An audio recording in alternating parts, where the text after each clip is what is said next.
কি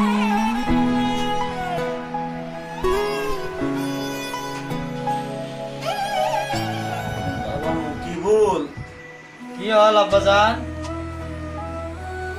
মই ভাবিছো মোৰ যি বিশেষ সম্পত্তি আছে তোমালোকৰ তিনিজনৰ নামত সমানভাৱে ভাগ কৰি দিম।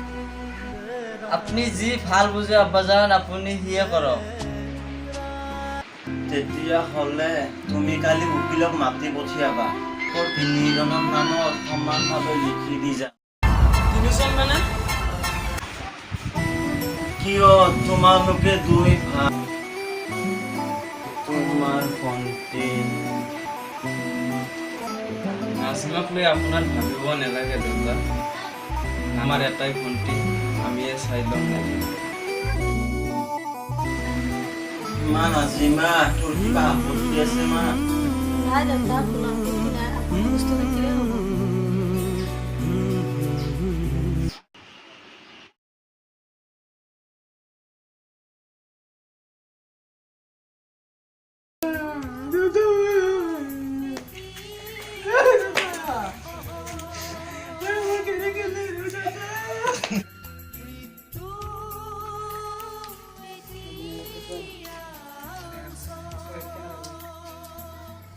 মকিবুল বহুত পলম হল, সোনকালে কলা। ৰ'ব জনাব চাহেব।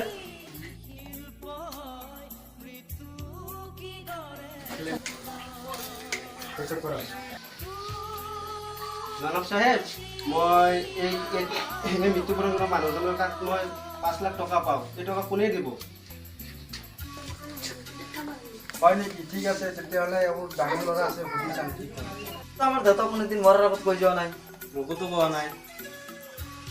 ঠিক আছে যি হওক, তোৰ সম্পত্তিৰ পৰা তই দি দি।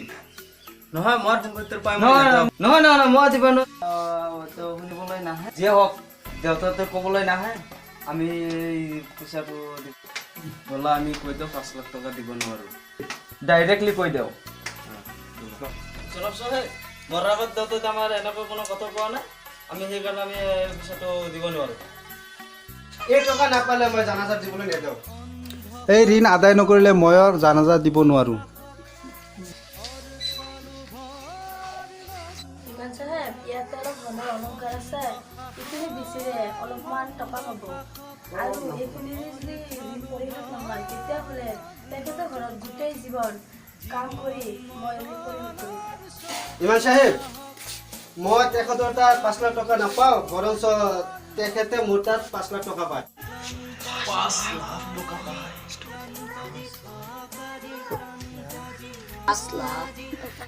5 লাখ।